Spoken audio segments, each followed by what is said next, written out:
What is art? Art is history. What is art? That's a good question. This is Art Uncovered. Art is our collective cultural history.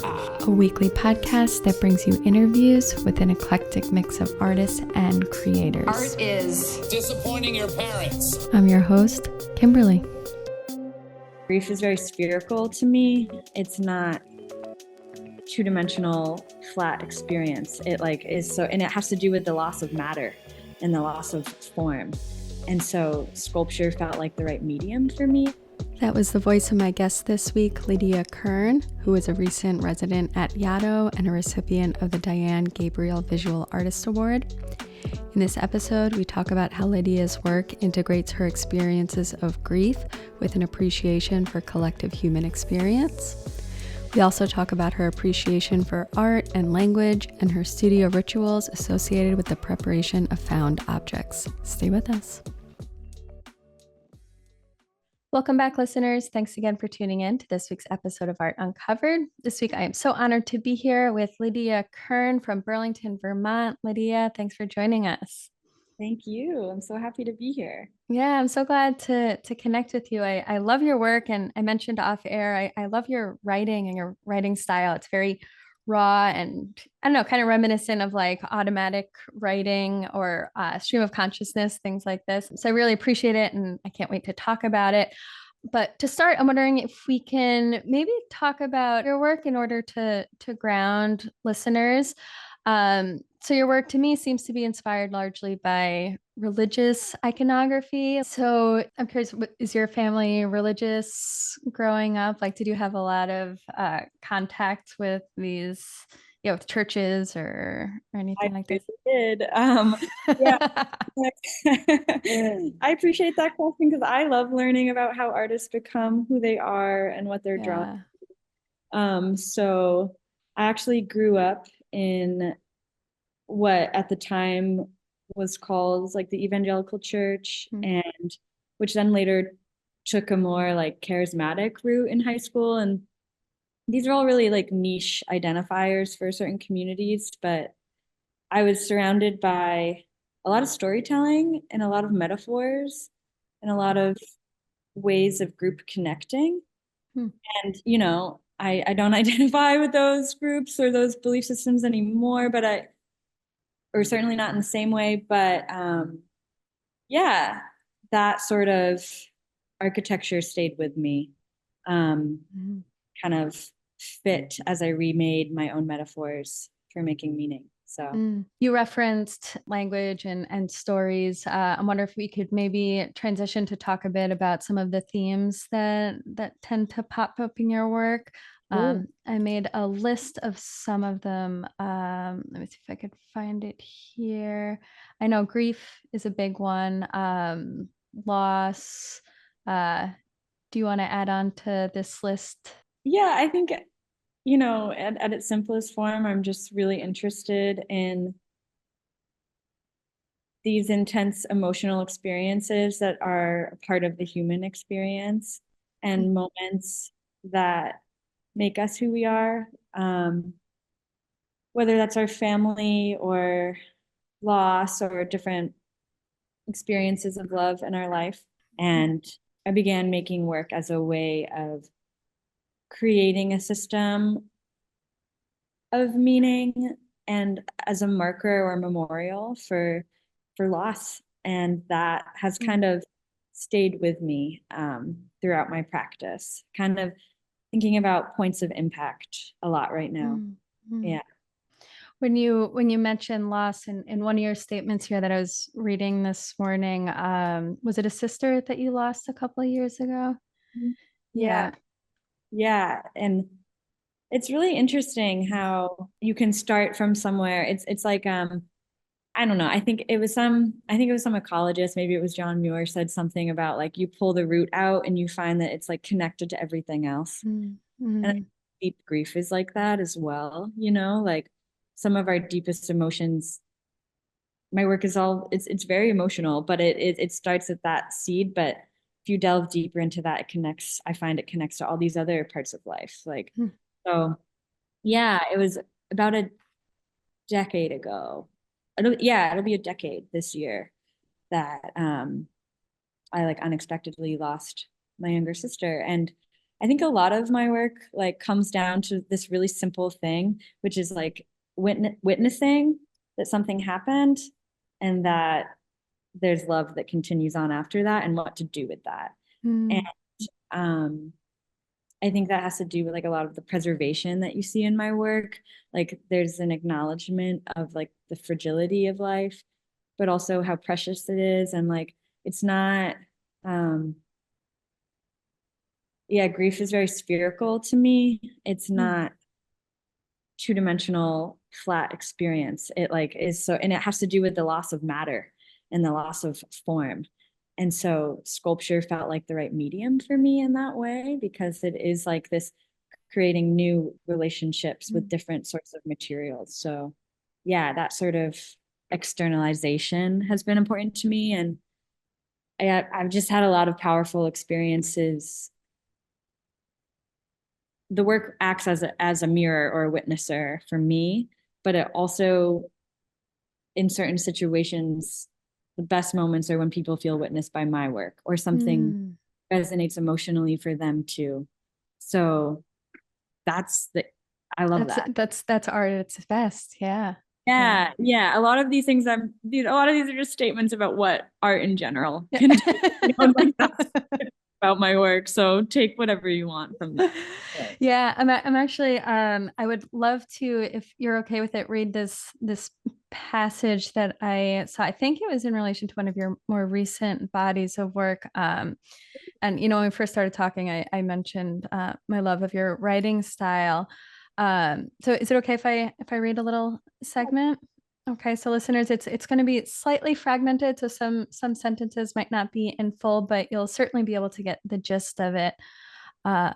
So it starts with how my mom grieved and birthed at the same time, thinking about my womb twin clearly, but also about my sister Jackie, who I lost when she was in college almost 9 years ago. I can feel the indent of your big toe in the shoes left in your closet. I run my fingers over the sole like a holy braille and remember we are the same size. I stitch around the rose, around the perimeter of your absence to know its shape, to try to keep it in place. Wendy sewing Peter Pan's shadow, impossible to keep. Thank you for reading that. Yeah, it's interesting to hear it. I mean, to me, it sounds like the sculpture because all these disparate parts that I then sew together. I kind of think about these pieces as placeholders or like catch-alls for the emotions or experiences that we go through that are beyond language, that you can't fully name, like growing up in the environments I grew up in, like there were certain spaces where there were a lot of answers and there was a lot of language and there was a lot of belief overlaid onto the human experience. And I think about how important it is to have room for the ambiguous things and the nuanced places and the spaces of mystery and unknown that are felt but not fully conceived. And I feel that way about still loving someone that is no longer here. There's a mystery to that, of form being gone, but the relationship still being there. And I think about sculptures as that place where that can rest. But I also like think about some of the objects in these as like sentimental gestures. Like all of my process is really sentimental like that. Yeah, what are some objects in here that are sentimental? Well, I'll show you this picture real quick. Perfect. Like where this kind of comes from.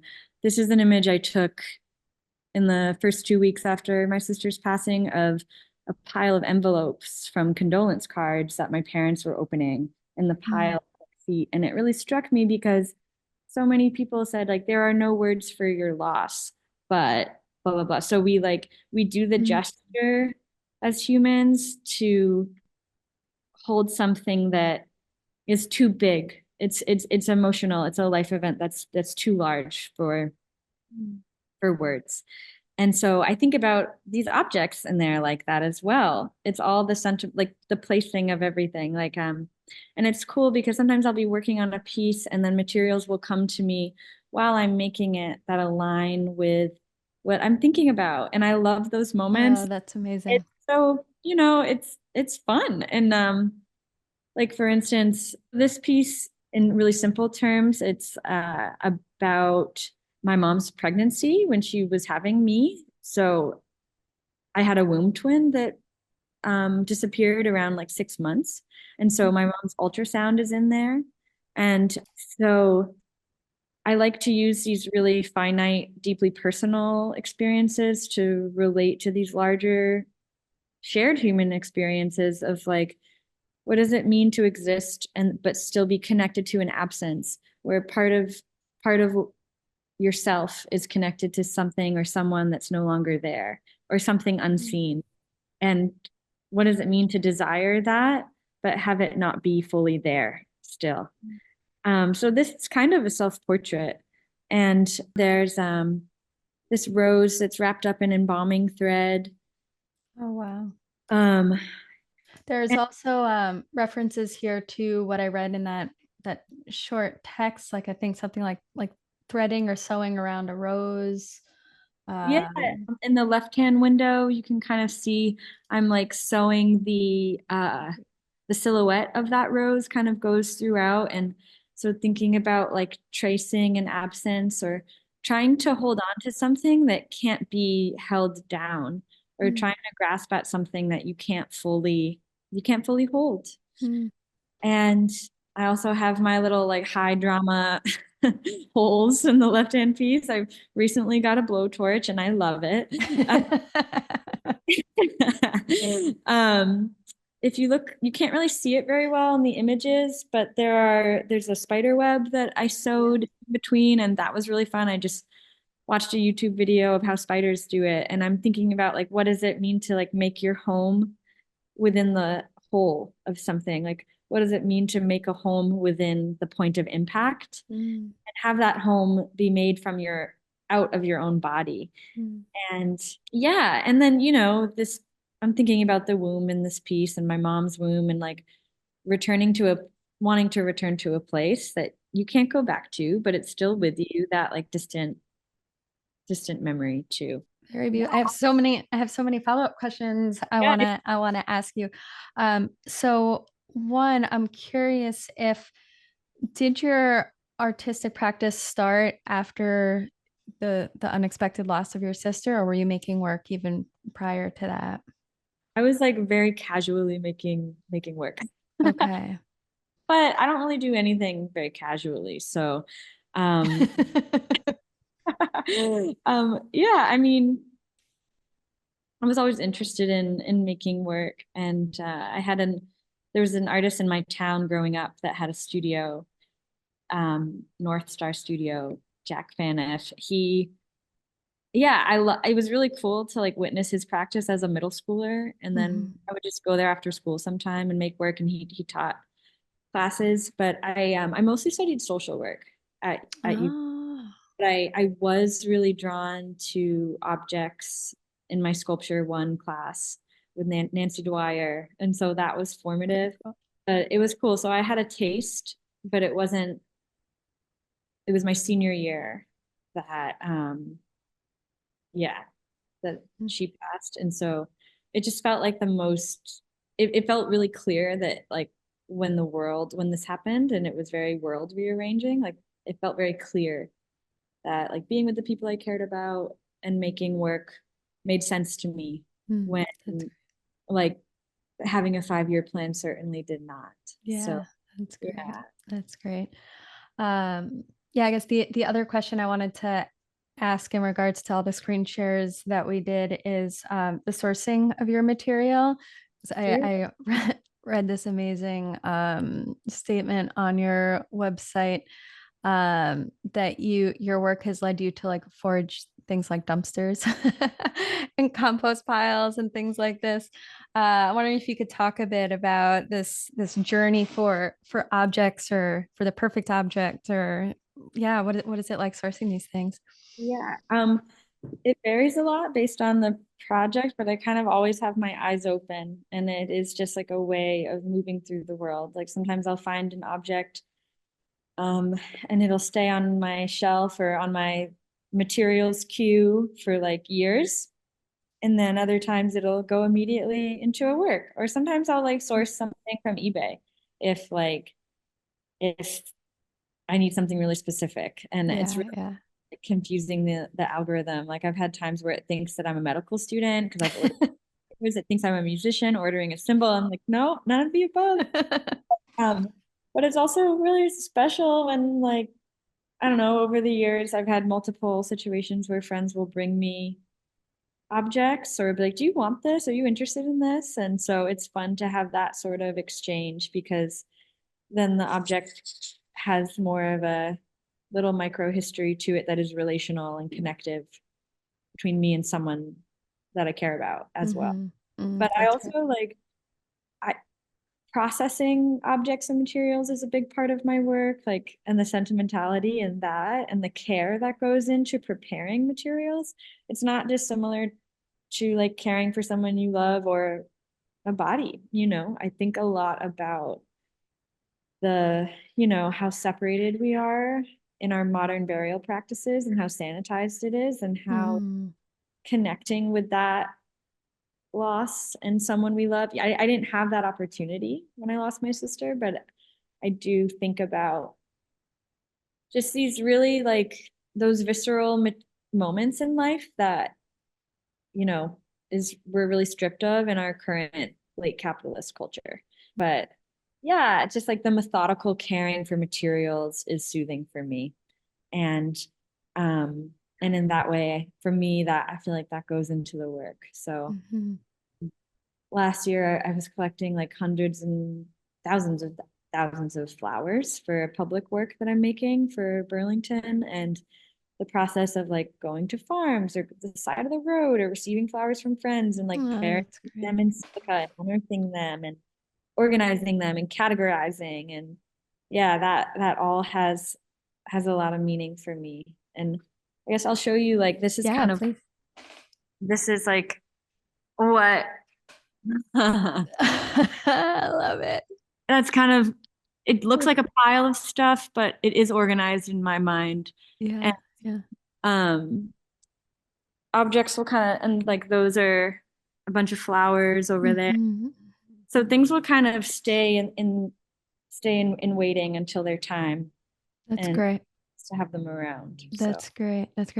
Yeah, one last follow-up question I think takes us to the end here. So this morning you sent me a video that was formatted really interesting. It was like a grid of it looked like part of it was like landscape, like a river, something like this, and then another part was you I guess you were sewing a rose or wrapping a ribbon around the rose.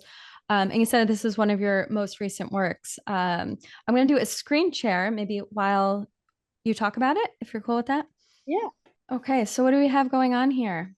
I made these video clips kind of, from an intuitive, emotional place last year at Yaddo. And I think about each clip as a material, it's not necessarily narrative. It's emotional, it's experiential. But I was excited about organizing them in the structure of the grid, because to me, this is a quilt, this is a window, portal. We use grids as our navigational systems. And it's always exciting to me where something can start from a deeply personal, emotional place, but then get put into the broader context of like, who else is talking about these things, Like there's the essay by Rosalind Krauss where she talks about the grid and how artists have always used the grid as a mode of vision. And just thinking about, for me, how certain emotional experiences can change your mode of your lens for viewing the world. And all of this footage is flowing. It's a literal river. It is, rivers are organized, but they're certainly not a grid, so it's just it was helpful to have that structure, put that within. And the shots of the candles are from a performative sculpture that I made, where I reclaimed a lot of candles that were used in church services and glued them all to this folding chair and lit it all. And it was really interesting to me how they all kind of melt into one. And it also reminded me of, the sentimental act of lighting a candle for a loved one. You enter a holy place. But there was something about how they all kind of came together and almost looked like tadpoles, or the boundaries dissolved of them. And I really liked that. So I think like I'm interested in working more in time-based media because, emotions happen in real time. So I think it makes sense. Yeah. There's one, just listening to you talk there, I feel like it helped me grasp like a better understanding of the forms of your pieces, because you're dealing with these like really these gigantic ideas and memories that don't have any form and structure, and you're creating these objects or videos that have these kind of these limitations, because otherwise how do we experience it, right? It's very exciting. A super big fan of your work. Do you have any like upcoming shows or anything like this that we can promote for you? I'm in a group show that I'm excited about. Okay, whereabouts is this? It is at Overlap Gallery in Newport, Rhode Island. Oh, cool. Yeah, curated by Kendall DeBoer and Maya Rubio. And is it up now by any chance? It opens August 10th. Okay, cool. Yeah, I'm really excited for that. I love group shows. Group shows are the disparate parts coming together to make something bigger. There you go. I love being in the context of other people. So amazing. they always are, but it's fun to see that. So I'm excited to see it in the place. Very cool. Hopefully this time next year, I'll have a public sculpture up in Burlington. Very cool. Well, listeners, I'll share info about the upcoming show in Rhode Island, and of course, feel free to share with us, any upcoming shows, things like this. We'd be happy to promote. Lydia, thank you so much. This is such a lovely way to spend my morning. Great. Have a great rest of the day. You too. Thanks for tuning in, everyone. Before we sign out, we just have a quick announcement that we are now running on a bi-weekly schedule, but be sure to tune in to our next episode, as we will be speaking with Natessa Amin about her paintings and her experience of living in the woods. See y'all then. Bye-bye.